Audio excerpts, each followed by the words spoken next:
Hello student, welcome to KGS pharmacy. तो ये हमारा लेक्चर नंबर 21 है। इससे पहले हम लेक्चर नंबर 20 बना चुके हैं कैपिलरी राइज मेथड के ऊपर। इसमें पढ़ेंगे हम फिजिकल फार्मास्यूटिक्स थर्ड सेमेस्टर। इसका ये हमारी थर्ड यूनिट है और इसमें हम पढ़ने वाले हैं drop count method and drop wait method. तो ये ड्रॉप काउंट और ड्रॉप वेट मेथड किसको मेजर करते हैं? हमारी सरफेस टेंशन ऑफ लिक्विड को। ठीक है, तो ड्रॉप काउंट मेथड क्या होते हैं हमारे? ड्रॉप काउंट मेथड में हम ड्रॉप की काउंट के द्वारा उसकी सरफेस टेंशन का पता लगाते हैं। So in this method surface tension is measured by counting drop को काउंटिंग करने से हम काउंट करके उसकी सरफेस टेंशन को मेजर कर लेते हैं।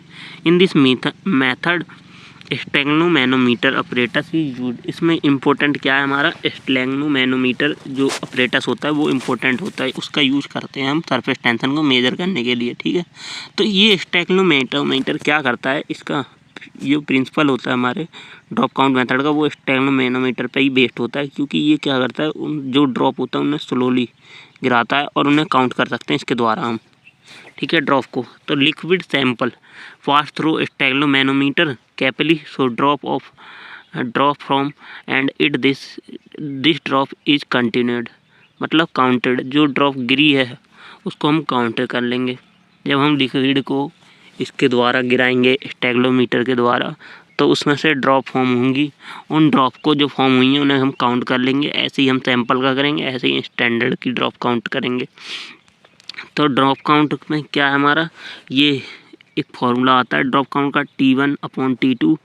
T1 क्या है हमारी? ये सरफेस टेंशन है। ठीक है, T1 हमारी surface tension of test sample, T2 surface tension of standard, ρ1 N1/ρ2 N2। तो मतलब ρ1 तो इससे मतलब टेस्ट सैंपल की डेंसिटी कितनी है और उसके नंबर ऑफ ड्रॉप्स कितने हैं, और ऐसी स्टैंडर्ड सैंपल की डेंसिटी कितनी है और उसके नंबर ऑफ ड्रॉप। तो हमें ये पांचों चीज़ें वैल्यू पता चल जाती हैं और ये छठी वैल्यू हमें निकालनी पड़ती है T1। तो T1 क्या होती है? टेस्ट सैंपल की सरफेस टेंशन। ठीक है, तो T1 ही surface tension of test liquid या सैंपल। ठीक है, T2 surface tension of standard liquid water, और ρ1 density of sample and ρ2 density of standard जैसे वाटर।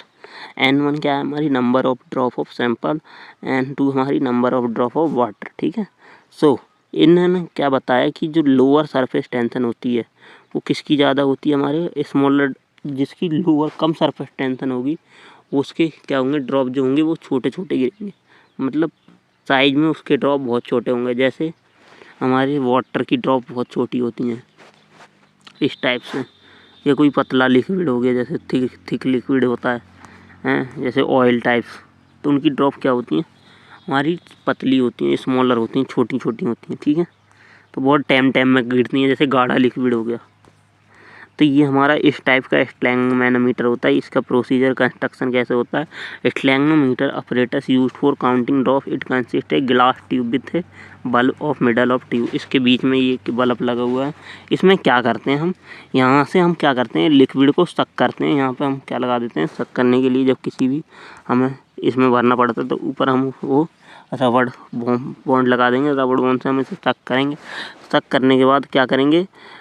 इसे इतना सक करेंगे कि यहाँ तक फिल कर लेंगे, ए पॉइंट तक। एक बार सक करने के यहाँ दबाने के बाद छोड़ देंगे, फिर इसे यहाँ तक भरने देंगे। ए पॉइंट के भरने के बाद बंद कर देंगे एंड फिर हम क्या काउंट करेंगे इसे? फिर हम इसे फिक्स कर देंगे स्टैंड में फिक्स करने के बाद इसे हम इसमें से ए ड्रॉप टू बी ड्रॉप तक, ए से मतलब ए पॉइंट से लेके बी पॉइंट तक ड्रॉप गिराएंगे, गिराएंगे टाइम टू टाइम। ठीक है, तो ए ड्रॉप से वो ए पॉइंट से लेके बी पॉइंट तक कितनी ड्रॉप गिरी हैं उनको हम काउंट कर लेंगे इसमें।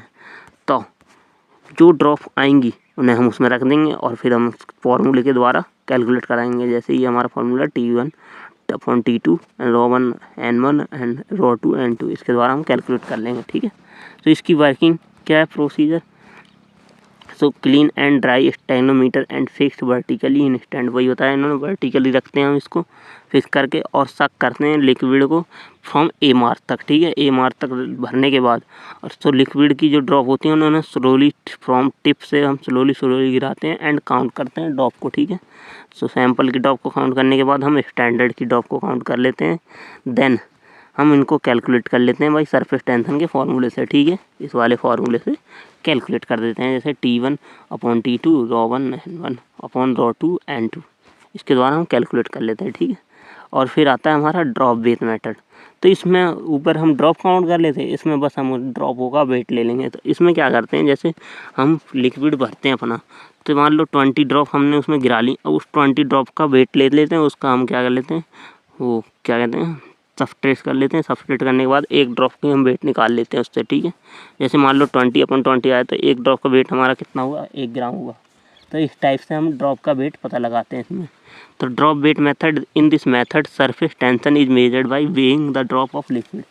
तो इसमें हम जो सरफेस टेंशन पे करते हैं वो ड्रॉप ऑफ लिक्विड, मतलब इस मेथड में हम सरफेस टेंशन को मेजर करते हैं वेइंग, मतलब वेट, ड्रॉप की वेट की बेसिस पर हम इसमें सरफेस टेंशन को मेजर करते हैं। तो प्रिंसिपल इसका वर्क करता है किस पे, हमारा इसमें भी स्टेगनोमैनोमीटर ही यूज होता है, उससे ड्रॉप फॉर्म होती हैं, जो लिक्विड होता है वो ड्रॉप बाई गिरता है हमारे स्टेगनोमीटर से, और फिर हम उसकी वेट जो होता है उसे काउंट कर लेते हैं। या जैसे मान लो द वेट ऑफ ड्रॉप्स जो होता है वो इक्वल होता है हमारा total surface tension of the tube, जो मतलब पूरी सरफेस टेंशन है ट्यूब की, उसके इक्वल होता है हमारा जो ड्रॉप ऑफ वेट होता है। तो weight of drop equal to हमारा क्या होता है, सरफेस टेंशन। तो जितना मतलब एक ड्रॉप हुआ, किसी ड्रॉप का अगर 1 ग्राम वेट है तो कितना हुआ, उसकी सरफेस टेंशन भी 1 हुई, ठीक है। तो and the wait of drop is compared with the weight of same water drop, या स्टैंडर्ड के साथ कंपेयर कर लेते हैं। तो इसमें फॉर्मूला आता है हमारा T1/T2 M1/M2। तो M1 क्या है, हमारा टेस्ट की ड्रॉप का वेट, एंड M2 क्या है, स्टैंडर्ड की ड्रॉप का वेट, और T2 क्या है, स्टैंडर्ड की डेंसिटी, वो स्टैंडर्ड की सरफेस टेंशन, और T1 सैंपल की सरफेस टेंशन। तो हमें T1 निकालनी पड़ती है, स्टैंडर्ड की हमें पहले से पता रहती है, ठीक है। तो यही है mass of 1 drop of test liquid, mass of 1 drop of water liquid, M1 और M2। और T1 क्या है हमारा सरफेस टेंशन ऑफ सैंपल, और T2 हमारा क्या है, सरफेस टेंशन ऑफ वाटर। तो जो इसमें अपरेटस वही होता है कंस्ट्रक्शन में, कौन सा हमारा ड्रॉप काउंट मेथड में, स्टेगनोमैनोमीटर। तो सेम है हमारी किसकी तरह, ड्रॉप वेट मेथड के, वो ड्रॉप काउंट मेथड की तरह ये ड्रॉप वेट मेथड, ठीक है।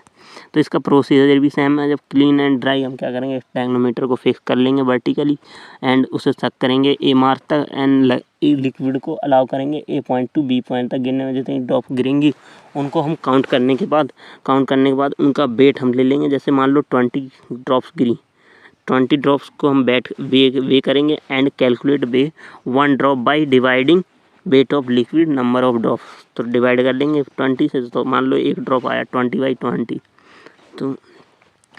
तो clean and dry stalagmometer fill with the standard, ऐसे ही स्टैंडर्ड क्या करेंगे, और फिर हम डिटरमाइन कर देंगे wait of drop of water. तो स्टैंडर्ड डिटरमाइन करने के लिए इन्हें कैलकुलेट कर लेंगे लास्ट। तो हम कैलकुलेट कर लेंगे सरफेस टेंशन किस फॉर्मूले के द्वारा, जो हमने फर्स्ट में पढ़ा था, T1/T2 = M1/M2। तो M1/M2 हमें पता रहता है, और T1/T2 भी पता रहता है, T1 नहीं पता रहता, T1 हम निकाल लेते हैं इस फॉर्मूले के द्वारा, ठीक है।